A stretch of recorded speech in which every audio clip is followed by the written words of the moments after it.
with regard to our city in San Juan, regard to the flying voters. I'll just give you a data, brief data. Ang mayor namin doon, yun lang ang boboto nila. Wala nang pagkakataon dahil meron sila 30,000 flying voters. The increase of registered voters in San Juan in the national local elections in 2022 and the barangay SK elections 2023 is highly irregular. Maghahain ng kaso sa DILG laban sa mga punong barangays involved. Oh, yes. Na We'll do bigay that. ng bigay ng iba't ibang mga certification, nakaduda-duda naman. At tulad What is the pleasure of our Senate President Pro Tem? The Senate President Pro Tempore is seeing the floor to To interpolate, Mr. President. ask Really? a single question or two questions, Mr. President. Really?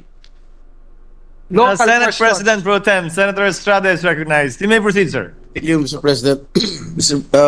President, I think this is parochial in nature with regard to our city in San Juan, regard to the flying voters. I'll just give you a data, brief data. In 2016, national local elections, we have a registered voters of 71,225.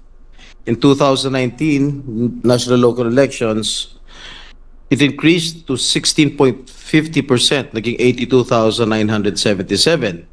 The 2022 national local elections, it increased to 32.13% for a total of 109,640,000 voters. As compared to Pasig, ang tinaas lang ng Pasig, ang increase ng Pasig is 3.75%, Mandaluyong 1.32%, Quezon City 5.55%, and in Manila 6.37%. Napakalit lang po ng bayan ng lungsod ng San Juan para magkaroon ng increase ng 32%. Doon naman sa 2018 barangay SK elections,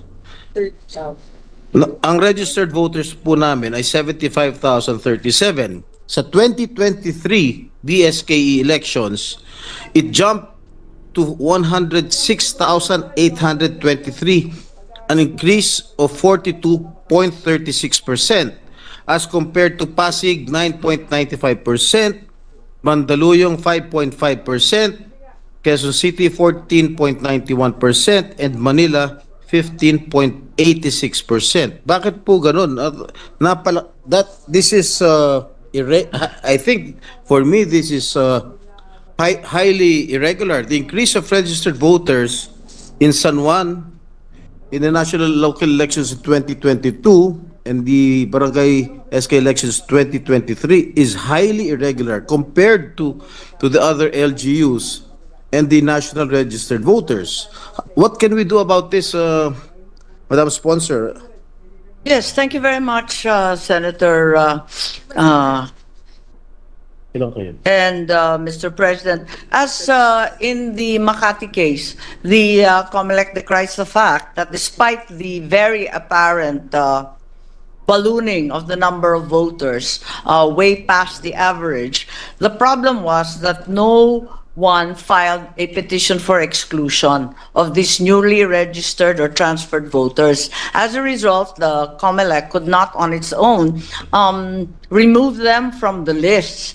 That's the problem because there is in fact the case Quintos versus COMELEC, wherein barangay certifications continued to be upheld as primary evidence of residency and of identity. Sana, unang-una, may nag-petition for exclusion katulad nung kaso ng Makati. Pero on its own, ang hinihiling ng COMELEC base sa natuklasan ng kanilang task force, sana wag nang gamitin ang barangay certification as proof of residence. Once and for all, ipagbawal na sana yan. Yan ang hinihiling ng COMELEC at kung maari, magpasa daw ng bagong batas hinggil sa pagbabawal nito.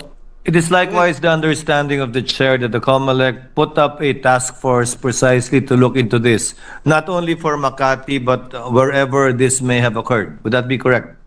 Yes, that's correct. And the task force unanimous recommendation is in fact for barangay certifications no longer to be accepted as proof of residence. Ganito rin, tulad ng sinabi ni Senate President, ang mga pangyayari hindi lamang sa San Juan, sa Makati, kundi sa Cabanatuan, CDO at Tawi-Tawi, among others. Well, do you think this is highly irregular? Kasi as compared to the other cities here in Metro Manila, San Juan lang, which is second to the smallest city in Metro Manila, ballooned to around 42% as compared to itong mga ibang kalapit bayan. Tama po. At sang-ayon ang COMELEC sa inyo. Kaya nga lang, wala silang kapangyarihan na magtanggal ng mga botante. Ang maari lang, may mag-file sa korte ng exclusion sa pagtanggal nitong mga ito. Ang recommendation na lamang nila, kung maari, maghahain ng kaso sa DILG laban sa mga punong barangays involved. Oh, yes. Na We'll do bigay that. ng bigay ng iba't ibang mga certification, nakaduda-duda naman. At tulad ng sinabi mo ninyo, sadyang lumolobo ang numero ng botante. And additionally, they cannot possibly fit in the area very much like what happened in Makati where they used, I believe, correct me if I'm wrong, Senator Binay, a singular and the same address, which would cover several hundreds of people. Tama po yun. Talagang kababalaghan na nangyari po sa Makati. Nakita natin, binawasan ng 10 malalaking barangay, pero ang laki ng dinagdag sa botante. You know, if these issues will not be resolved, no other candidates from other parties will never have a chance of being elected as public officials in San Juan. Laging kung sino man ang sabihin ni mayor namin doon, yun lang ang boboto nila. Wala nang pagkakataon dahil meron sila 30,000 flying voters. O ito pa. Mr. President, I have perhaps we here. can, with the permission, No, don't strike it out. Mr. President, perhaps we can ask the Secretariat to delete some unparliamentary remarks. Anyway, Mr. President, Again. I have here a copy of the COC of one candidate for councilor in San Juan. Ang address niya, Unit A and Domingo. Unit A and Domingo. Napakahaba po ng kalye na and Domingo. Walang building, walang Ano, walang number. building, walang numero. Walang building, Ay, walang numero. masaya siya. Ano magagawin natin dito? O, nakatira rin po ako sa San Juan. ito. Kahaba-haba ng kalsadang yan. Hindi taga San Juan ito. Basketball player. Well, I do not have anything against basketball players as long as they are legitimate residents of San Juan. Pinununan ng basketball player yung Sangguniang Panlunsod sa San Juan. Hindi naman mga taga San Juan. What are we going to do with it? Dapat yung EO ng San Juan, dapat they exercise due diligence. Ba't tatanggapin itong COC na Unit A and Domingo? Anong klase ba naman to? Ang tama po kayo. Sabi nga ng COMELEC, kung maaari, unang-una, sila na mismo ang maghahain ng kaso laban sa mga punong barangays na kung ano-anong certificate of residence ang ini-issue. Pero sana po, yung mga nag-o-object sa mga numero na nakakasindak, na karagdagang botante, kung maaari, mag-file din ng exclusion suit Well, I sa think ating somebody filed already a disqualification case against this particular candidate. I hope the COMELEC will act upon it immediately para matanggal na sa balota yung pangalan nitong kandidatong ito.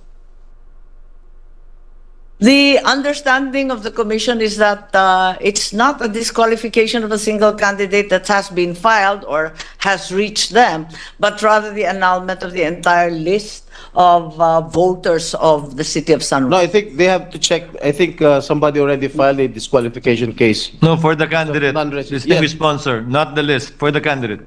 for the candidate itself. Perhaps they just received the cancellation of the COC. Yes. Kaya lang, nag-lapse na yung panahon, di ba? Or okay na? Okay pa? Okay pa. dapat, Oh, okay pa raw. Siguro Okay dapat- pa raw. Pero ang pinakamabilis at kayang-kayang gawin ng COMELEC, syempre itong sa mga kapitan at sa DILG. yes. Okay, I will adhere to it. But sana ma-action kaagad ng COMELEC itong disqualification case against this particular candidate. Rest assured, Senator, that the Commission will act on the disqualification case very expeditiously. Thank you very much, Mr. President. Thank you, Senator Estrada. Majority Floor Leader.